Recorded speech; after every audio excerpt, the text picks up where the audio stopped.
Oh my goodness. Hello, nurse.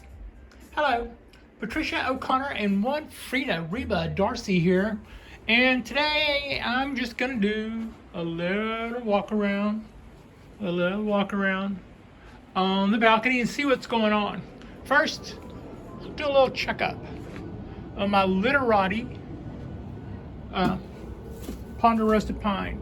I had to come around because it made that spike in the back, made it like it had bicycle handlebars. It does not. I love the way this exposed wood comes about. I think that happens because the trunk grows and splits at times, like it's split here from where it's been happy and growing, and it did a split there. Sometimes those you can go back and peel those out if you need to, and when you do, it creates these. I mean, in other words, you don't just see that. You see a piece of bark hanging kind of half on, half off, and you go, oh no, and then you lift it up, and that's what you have underneath. And what a joy. This thing, from the way I understand, this Ponderosa pine takes about the same water that maybe a cactus would. I mean, it wants to go longer than anything else I have. And I've had other people who know these guys quite well tell me that this thing takes less water than any other trees in their collection. I certainly see that. My little cork bark oak is doing very well and is really happy. It doesn't really look a whole lot different this time of year because it's an evergreen, so it will continue to put out new stuff. When it finally has decided that it is in fact winter, it may drop a few of these leaves, but not all of them, and then it'll put out some more. I mean, it will change leaves in winter, but it won't just drop them, it'll swap them out.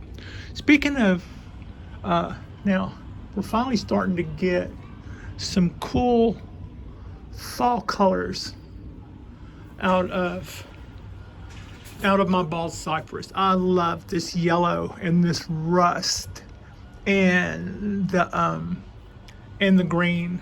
All the colors on this guy are just absolutely beautiful and inspiring. I've decided to relocate. You know what else is new?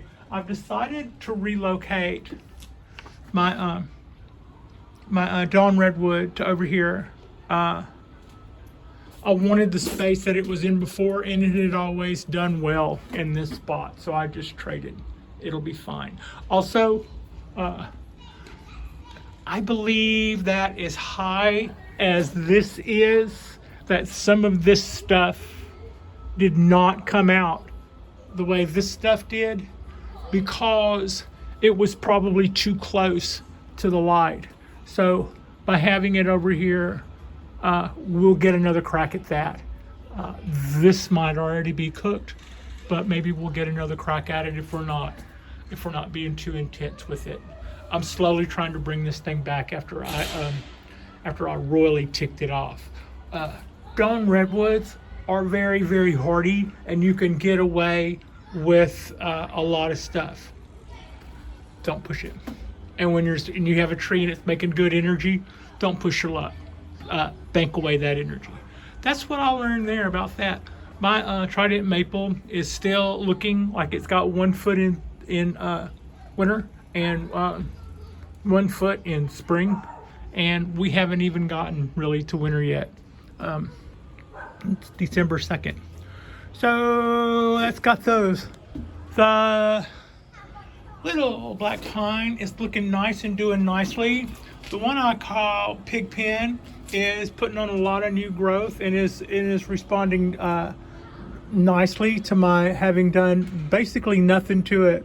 I got it and let it and set it here, and I'm letting it recover, and it is showing me that it seems to be recovering. Speaking of recovering, I'm pretty happy with the way my oak has responded to the work that we've had. We had a lot of dieback this year, but we also were able to come back from that somewhat, and I'm pretty happy with what I'm seeing now on this guy. We have plenty of options to work with, and some of these branches that are lagging behind may still do something. I've got a minute yet before I go through here and start cutting. In fact, I might trim some of this dead back a little further and see if I can like entice something. I don't know if it works that way, but maybe. I mean, if I'm looking at dead ends, why don't I prune that back and give it a shot farther back? When I did that over here, I got these. It might have been that they were going to do that anyway. It might have been that that was a direct result of my pruning it. So I think I'm going to do that. Now, as far as my my wisterias are concerned, look at all those little. Those are going to be next year's blooms and next year's foliage. And we're looking at some of that on this guy too. So I'm hoping this year, this year, come spring, that we see blooms from that wisteria. Now, yesterday I did a little trunk work. I did a little wire job on my cypress tree, but I cheated also. When I got through with the video, I looked and I noticed that the smaller back branch had a little bit more of a bend in it than the front one did. So off camera, I actually increased that bend slightly, not a lot, just slightly. And someone commented later that I didn't do anything. They thought the video was me putting a wire on it and then not doing anything. Well, the point was that I didn't want to do much. My idea of a literati comes from the idea that you basically have 3 trunk bends, no branches on the lower part of the tree. Now, having said that, I did go on and on yesterday about how I lost a branch on this limb on this side and lost a branch on that side. And that was going to be, oh my God. And that was going to be the total branching. I was going to have a branch on that side, and I was going to have a branch on that side. And that was going to be the total branching of the tree. So come spring, we'll get it'll flush out with a whole lot more options. I'll pick 2 lovely little fawns, and I'll wire them to do what we want to do, and it will very much be a literati. I don't know if maybe I just didn't describe myself very well, but he just didn't like that I was even referring to that as a literati, I think. But to each his own. We all have our own expectations, and we all have our own ideas and our own design concepts. But anyway, that's kind of what I've got going there.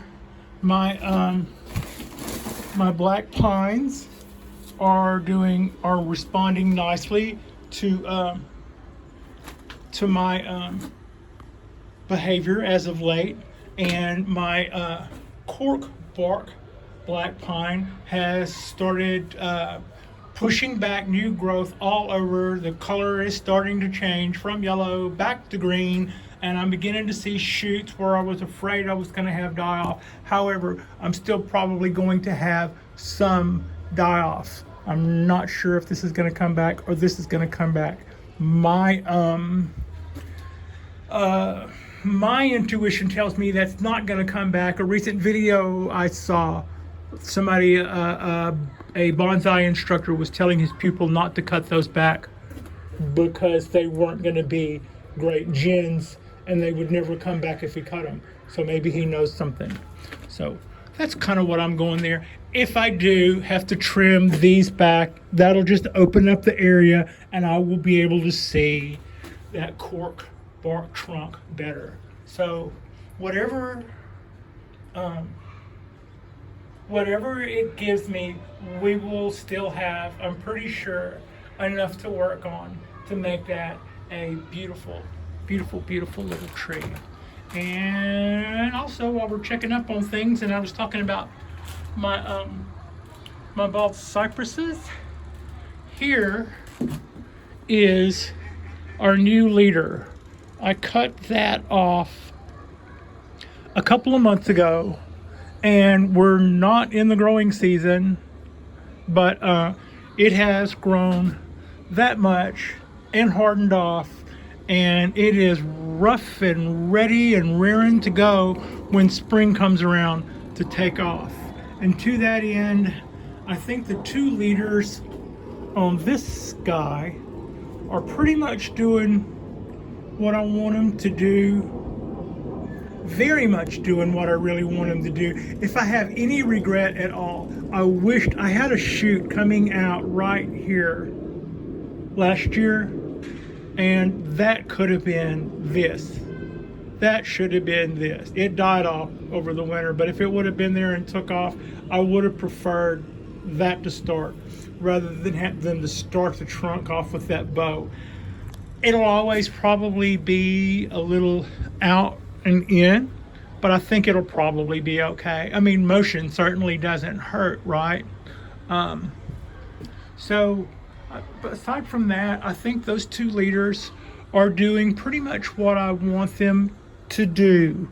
This one I will probably trim back. I will probably spike this guy back in the spring. I'll pick a spot over here somewhere. And the reason is I've kind of got my interpretation of a flat top going here.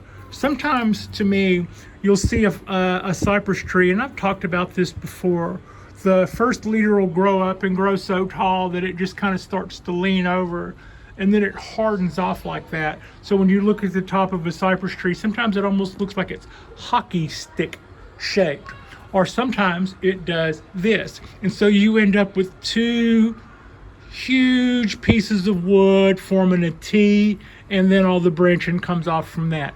If I were going to do a flat top, I would probably do that. As such, MyLiterati is going to ultimately be, no, don't, judge me on a curve that is supposed to have a bunch of fronds on it. And also, when that finally changes colors, I will trim it back, and it's way too long, but there's no point in doing that right now. Anyway, this is going to be that type of a flat top when these 2 things harden off and then to begin to put out other shoots. This one, I am going to probably trim this prior to that direction change, because I would like all 3 of these to be formal uprights. I'm about motion as much as the next guy, but I believe these 3 trees, the center one being a twin trunk, will be beautiful and majestic if I do them all 3 in the traditional formal upright style. And that's my aim with these guys. They lend themselves to so much. I was looking at a site the other day, and a guy in England had never been raised around cypress trees, and when he got a seedling, he did it like he did his maple, and it was absolutely beautiful. It had a swooping trunk that just, it looked like kind of like a capital C, the way the trunk shape was styled, and then from the top of that, it went into that big, beautiful fronds and stuff. I mean, from the top of the soil to the bottom of the umbrella, it could have been any one of a number of maples or something like that, something that you would normally see a deciduous tree shaped like, and not at all like what you would normally think of a cypress tree shaped like. And since I'm not used to seeing that, it was so impressive.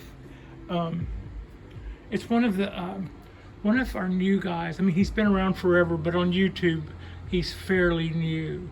He, although his videos are top flight. Something wood bonsai, greenwood bonsai, perhaps. Really, really good stuff. I'll drop a link when, if I see that tree again, I'll drop the link on this video where I saw that tree. It was just something.